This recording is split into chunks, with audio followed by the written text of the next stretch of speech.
This episode of New Politics was released on the 6th of March, 2026, and produced on the lands of the Wongal and Gadigal people.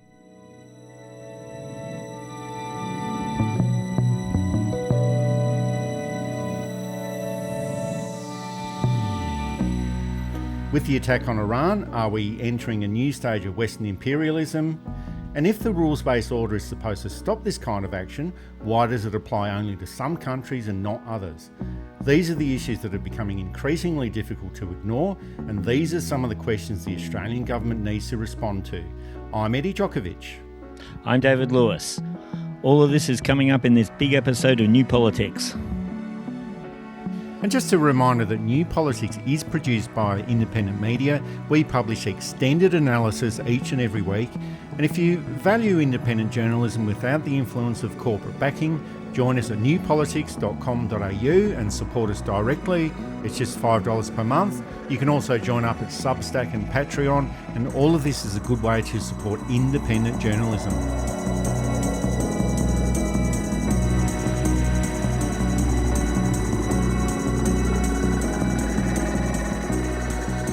US and Israeli strikes have been hitting cities across Iran. In the last few hours, a radio and television station in Sanandaj, a Kurdish city in northwestern Iran, was targeted. Iran's health ministry says more than 900 people have been killed since Saturday in the ongoing campaign by US and Israeli forces, a toll that continues to rise after 5 days of fighting. Iran has responded with another wave of strikes across Israel on Thursday. Israel's military says it's triggered alerts in several areas, including Tel Aviv. At least 11 people have been killed across Israel since the conflict began. Israel and the United States have attacked yet another country. It's Iran again, and this follows on from the attack on Iran last year, and it also follows on from when Israel attacked Palestine, Lebanon, Qatar, Syria, and Yemen last year. And it's also an attack that is illegal according to international law, and it's a unilateral action that has not been approved by the United Nations. The supreme leader of Iran was also killed in this attack, and Iran was hardly going to sit back and do nothing about this, and it has retaliated by attacking Israel and 27 US bases in Bahrain, Qatar, UAE, Jordan, Iraq, and Kuwait. And Australia hasn't had very much to say about the legalities of these attacks, and just saying that it's an issue for other countries to decide. What I've said publicly when I've been asked that is that question about the legal basis of the action is a matter for the countries participating in the action, which is the US and Israel. What we have said is that we support action that prevents Iran from developing a nuclear weapon and from being able to continue to undermine peace and stability, as has been the case over many years. So there's a lot of fence sitting there. These attacks are either legal or illegal, and Australia has supported the United States and Israel and condemned Iran for retaliating. So they've supported an illegal action by one state and condemned a legal act of self-defense by another. And this attack is creating a lot of destabilisation all around the world. It's not clear if Donald Trump actually knows what he's doing with all of this. He keeps fluctuating between saying that this will all be over in a few days to suggesting that it's going to be a few weeks or a few months. But the upshot is that this is all about Western imperialism, David, and it's all about payback against Iran for humiliating the United States all those years ago during the start of the Iranian Revolution in 1979, and attacking about the only country in the region that hasn't acquiesced to the will of the United States. And it's also about Israel expanding into other territories in the region. It's a terrible thing. Trump has admitted that, or more or less admitted, that they haven't thought through the ramifications. A journalist said, what happens if somebody worse came through, more or less? And he said, that's not occurred to us. It's something that might happen, which I suppose points for honesty, but sometimes you need more than just honesty. We've had the tragedy of a school being bombed, a girls' school, apparently based on data from an out-of-date map. There are those, though, of course, who doubt that it's not human error, but a calculated terror attack in the true sense of the word. 165 schoolgirls killed. And in a particular type of theocracy like Iran, a girls' school is something that probably needs even more protection than in other countries. I'm not saying, of course, that other countries are free reign, but our girls' schools are safe here, for example. In Iran, they're not as safe and they should be protected. So that was just not only a disgraceful waste of human life, a terrible waste of military resources, but an incredible, at best, an incredible blunder that shows that whoever's running it shouldn't be running it.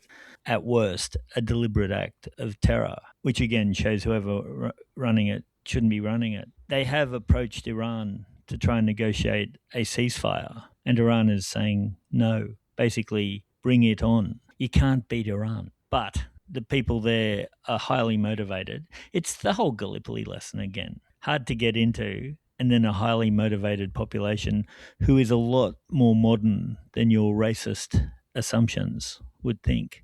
And yet again, the United States is learning this. Well, they're also going through this bizarre peace through war strategy. That's the thing that Donald Trump is pushing. And I realise that the United States has always behaved in this sort of way, David, but it's just become a lot more brazen during the reign of Donald Trump. It was pretty much like this in 2016 when he first came into office, or 2017, and now the second term of Donald Trump, it's almost even worse. And if George Orwell is out there listening in, you'd be very proud of the way that the language is being used in American politics at the moment. And Benjamin Netanyahu also announced that Israel didn't start anything at all and that it's always the fault of someone else except for Israel. And there was a lot of husbara being played out on the streets of Israel, including in this exchange in the media. Why does it have to happen to us always? Why is it always the Jewish people? We didn't do anything. It wasn't us. We really didn't do anything. Critics of the Jewish state would say you guys started this war by attacking Iran about 48 hours ago. No. We did not start. No. The Jewish people, Israel doesn't want to ever do a war. And David, I don't want to have any claims of anti-Semitism thrown at us, but we do hear a lot about these sorts of comments within Israel, that when Israel attacks another country and then that country retaliates, well, everyone else gets the blame. It's got nothing to do with Israel. But the other point is that this attack happened soon after that Board of Peace meeting. It had its first meeting a few weeks ago with its assorted war criminals and dictators, all headed up by President Trump. We discussed that a few weeks ago, and this is all pretty much a business opportunity for these dictators and tyrants. They're trying to blow up the Western Asia region. They're probably trying to set up Gaza as some kind of new Dubai for these dictators as a playground for them, and they probably want to do the same thing with Iran. But as you mentioned, David, Iran is a totally different proposition. And I can say all this without supporting the government of Iran. The Ayatollah runs a theocracy that is very bad in many ways, or he ran it, and it looks like his son is going to be installed in his place. And there's the other stupid thing. He was 86. How much longer did he have? And you can't tell me he wasn't deliberately targeted. So it's strategically, it's questionable.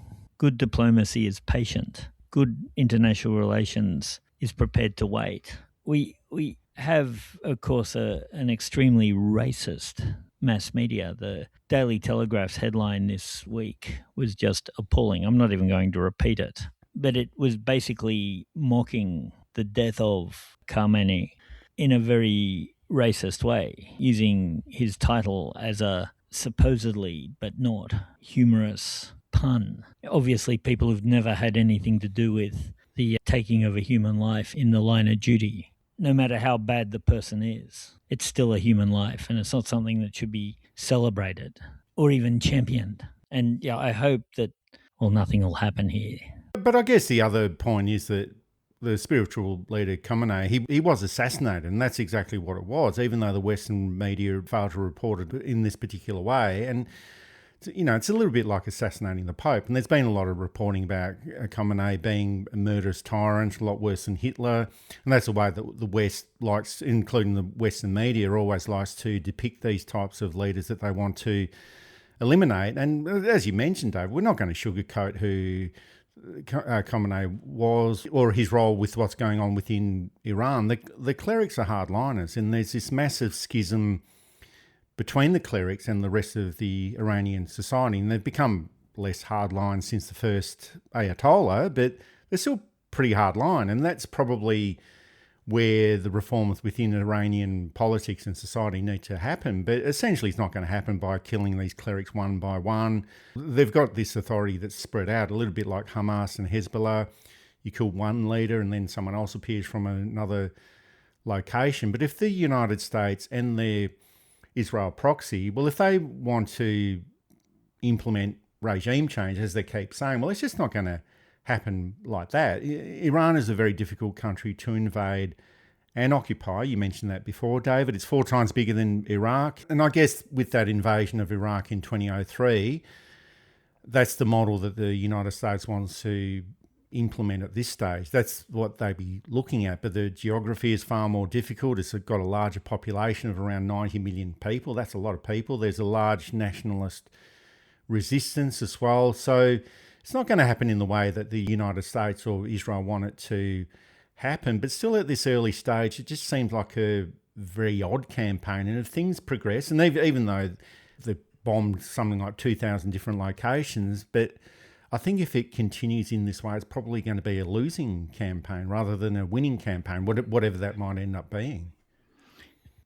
If they were going to win, they'd have won by now, I think. Having killed the head, or I'm going to use the right word, having assassinated the head of the country and apparently crippled its governing structure, that should have been the end of it. And in other countries may well have been. Iran hit back, hitting 26, I think, US bases. There have been at least 6 US soldiers killed. Now, this creates problems for Trump domestically. He promised no more foreign wars. And whether this is true or not, everybody thinks, and we can put actually everybody knows because it is true, it's a distraction from the Epstein files, which we'll see, if utilised properly, Trump go to jail for all kinds of horrible crimes and a lot of his Republican compatriots. And then to keep the left happy, but also because it's true, probably Bill Clinton, possibly Bill Gates, and a few other high prominent figures identified with the left. But having found themselves in an unwinnable position, having found that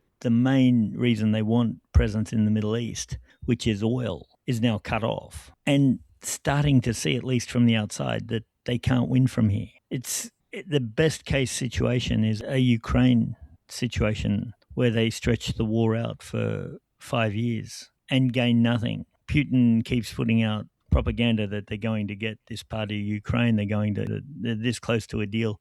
None of that seems to be true. Of course, Ukrainian propaganda is just as effective. Middle East probably deals less in propaganda in that kind of way, but they're going to be caught in a 5-year or longer. Afghanistan was 26 years? Yeah, long time. A long time. There were soldiers serving there who weren't even born when it started. Oh, and there's probably a few other reasons why this won't be protracted, and you can never be sure about these sort of things, David, but we are paid the small amounts of money to offer our opinions and analysis. But I think one of those reasons is that America has got its midterm elections coming up soon, or at least the process for that is going to start soon. And I've got a feeling that the support for Israel within the electorate, within the US electorate, is slipping. It's nowhere near a majority, but I think it is reaching that tipping point of 20-25%, not within their political system, but within the electorate. And I think a similar thing is happening in Australia as well. But over there, the MAGA base is turning on this issue. You mentioned that idea that they thought that they voted on ending these wars. That's what Donald Trump promised, but they didn't vote on starting up wars like this. And yeah, we talked about the mistakes that they're making in this attack, even though they've bombed around 2,000 facilities. But it's always difficult to make a country like Iran bend to the wishes of the United States. They've been trying for 47 years now, and they just haven't succeeded. And especially after the behaviour of the Shah of Iran before 1979, that's when the Islamic Revolution took place. But also the British interests that were there for a long time, exploiting all of Iran's resources. And sure, there is that case for reform in Iran. There's absolutely no question about that. But it's just never going to be a process where the US and Israel bombed the absolute shit out of third place, and they just walk right in and make it seem like it was everything like before 1979, and everything that's happened after that just didn't exist. And that's just going to be unacceptable anyway, and practically it can't really happen either. But I guess it does ultimately gets down to that loss of popular support, whether it's in the United States or in Australia as well, and that's the thing that you can't determine or control. Well, one thing I think that a lot of commentators don't fully comprehend, not all, but a lot don't, is that when Trump promised no more foreign wars, the people who responded to that were the people whose kids get sent, the poor working class, who are desperate for income, who are desperate for a role, who think that the military is the way out of the situation that they're in. So they join the military. If the draft comes in, it's the poorer working class people who have less vocal ability to complain. Vietnam was a popular war till they started drafting middle class kids. And then the mothers against war in Vietnam were from the middle class, and they didn't want their sons going. Okay, that's fair enough, but it would have been nice had they realised that other people's sons count just as much. I think Vietnam taught a lot of lessons that they didn't want to learn but were forced to. Conscription is not good. It's totally finished it in Australia. Wars have to have a moral purpose. George Bush, both senior and junior, spent a lot of time trying to explain the moral purpose of their Iraqi wars. They failed at that because neither man, one, had a real moral purpose behind it. It was pure geopolitics. And two, particularly Bush the younger, didn't have the eloquence of other presidents who might have been able to shape the argument in such a way, but probably wouldn't have sent the troops in anyway. Nixon was very eloquent, and we see Cambodia. Reagan was very eloquent in his first term, and so maybe not, but people like Obama and Clinton, who were electrifying speakers. Now, Trump was, I get into trouble for saying this, but Trump was a very powerful public speaker. He had that skill of being able to talk to each person in the room individually all at once, which was underestimated by a lot of people. He's lost that ability now.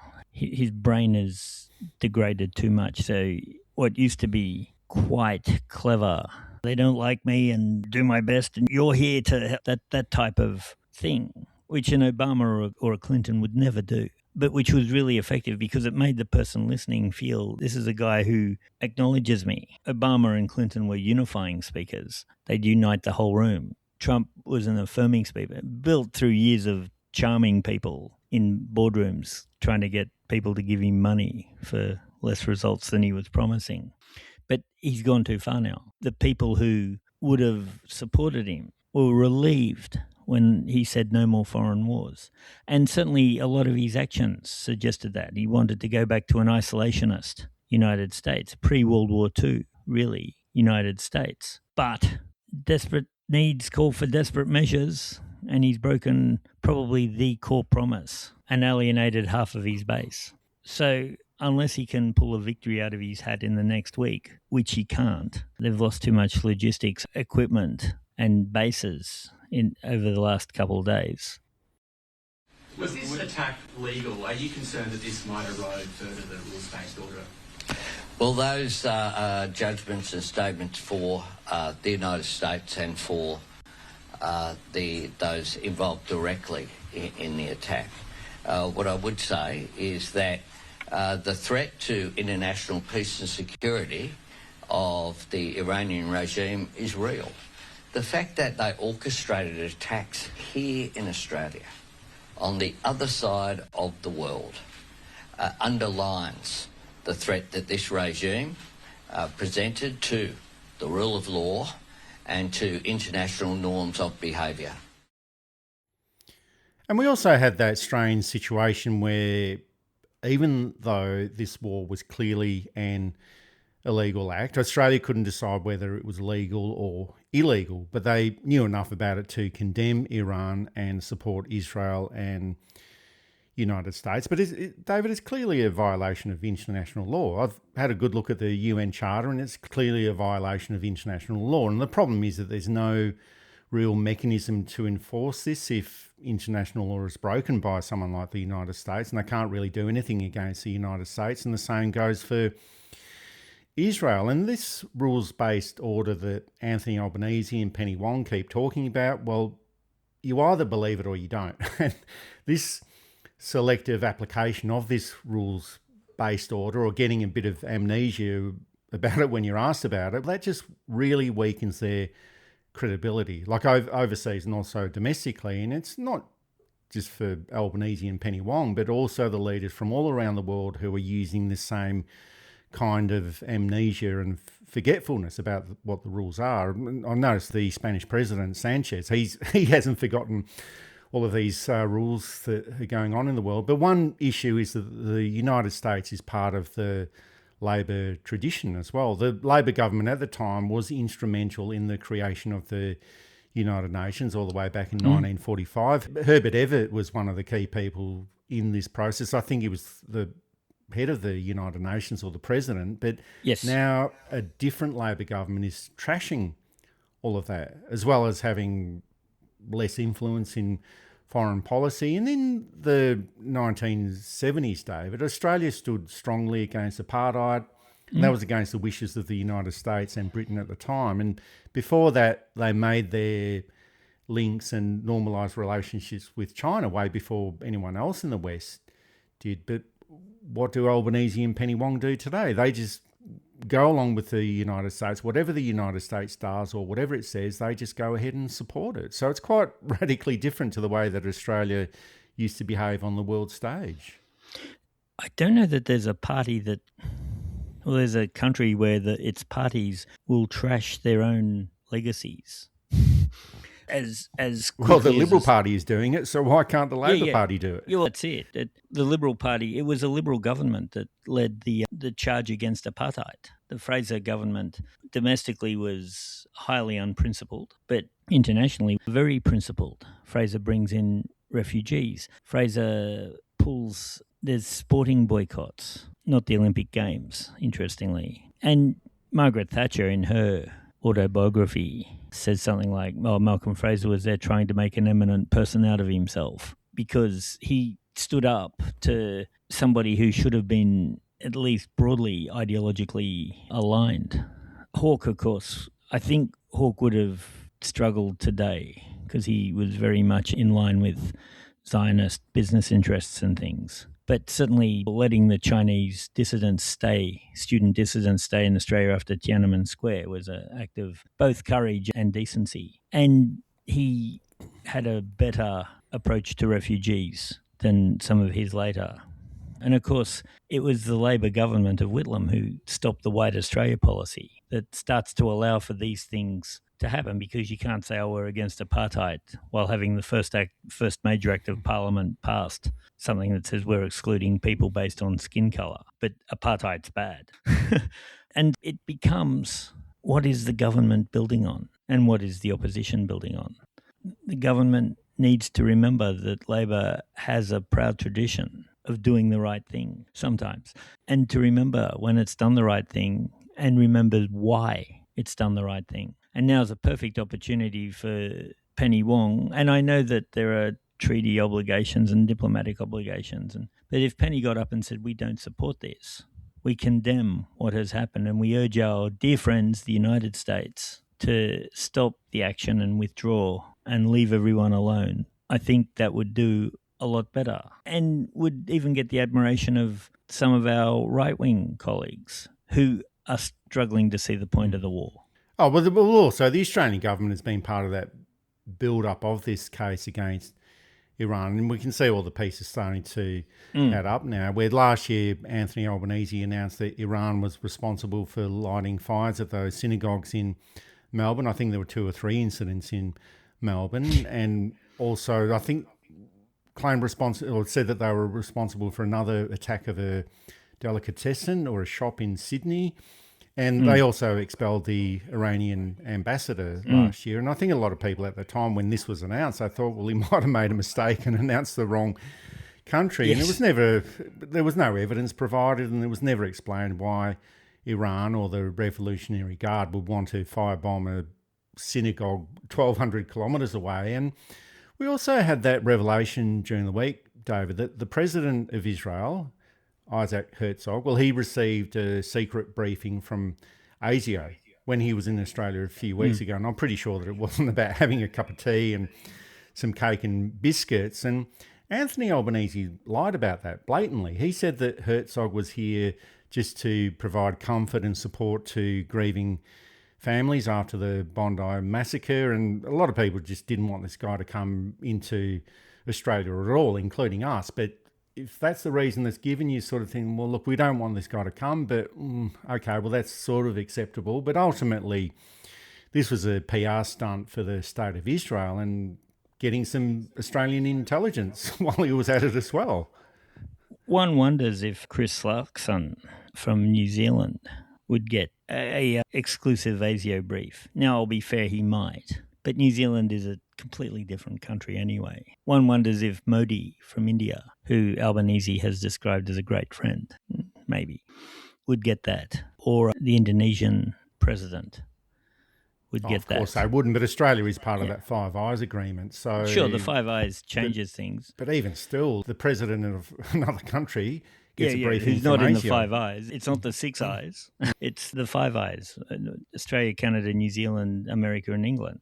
So it's, I suppose there might be circumstances in which ASIO might have to brief the Indonesian president. And if that was appropriate, that's fine. And of course, the other thing too, ASIO is internal intelligence. ASIS is the external. And that would be the more appropriate briefing if they thought that there was a threat to Israeli interests that somehow touched on Australian interests, for ASIS to brief. But yeah, it was just wrong and felt wrong and shouldn't have happened, and definitely shouldn't have happened under a Labor government. The US and Australia have signed a deal to boost supplies of rare earths and other critical minerals as China tightens its control over global supplies. US President Donald Trump and the Australian Prime Minister Anthony Albanese signed that agreement at the White House on Monday. The agreement will support projects that are worth up to $8.5 billion and is expected to help the White House achieve what it calls critical mineral and energy dominance. And I think there's also a lot of questions about that link between Australia pretty much shutting up about these attacks by the US and Israel because they don't want to jeopardise trade deals. And one of those is the $13 billion trade deal on rare minerals that was signed with the United States last year. There's also that nefarious deal over supplying parts to Israeli F-35 jets, and some of those jets could have been used in those attacks in southern Iran that killed over 150 school children. And that deal might be worth around $5 billion. We're not entirely sure because it's all very secretive, but it's been suggested that it's around $5 billion. And all of this needs to be called out, David. Like, how does this stack up with Australian values? And the answer is that it doesn't. And there's a few groups within the Labor Party that are condemning the actions of the federal Labor government and also the New South Wales Labor government. There's the Labor Against War group. The former Senator Doug Cameron has also called this out as well. The union movement, except for the MUA, well, they've been very quiet about all of this. And I think Sally McManus probably doesn't want to upset her pre-selection in a safe Labor seat. But generally, there is some agitation from within the Labor Party for a change of approach to this. And there's also been a lot of clamouring for Anthony Albanese to step down and make way for Jim Chalmers. But really, I don't think that's going to make much of a difference. Every time I see Albanese making these comments about supporting Israel and the United States, it's almost like he's eating a political shit sandwich. And he doesn't believe it, but he's got to say it and he's got to make it look like he believes it. And if Chalmers did become the Prime Minister or someone else did become Prime Minister, well, they'll probably go about it in a different way as far as communicating these ideas or communicating these messages. But essentially, they'll end up saying the same things, more or less.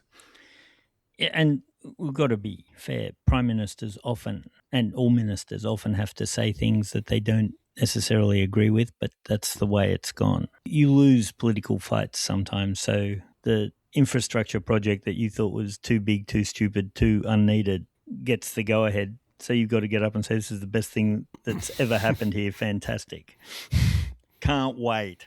Well done, Angus. Yeah, well done, Angus. Good job.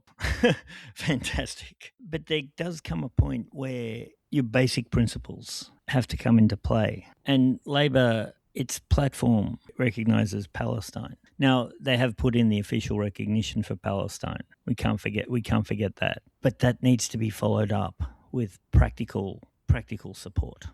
Not stirring things up in the Middle East. Not letting Israel blindly bomb the Gaza Strip. Not allowing or not accepting that America will go into an Israel-led attack on a country that has done nothing over the last few years to threaten American interests. And we know this because if there'd been even the slightest hint of it, Trump would have said it. But at the moment, he's struggling to articulate why. So is Netanyahu. Netanyahu just wants more control over the Middle East. Maybe land expansion, maybe what have you. That's why Iran causes a problem. It's not rolling over. And again, this is not a statement in support of the Iranian government or its structures. It's a statement in support of peace and letting the Iranian people sort out the problems in Iran themselves. Because as we've found, when the help, I'll call it, comes through, it's not much help.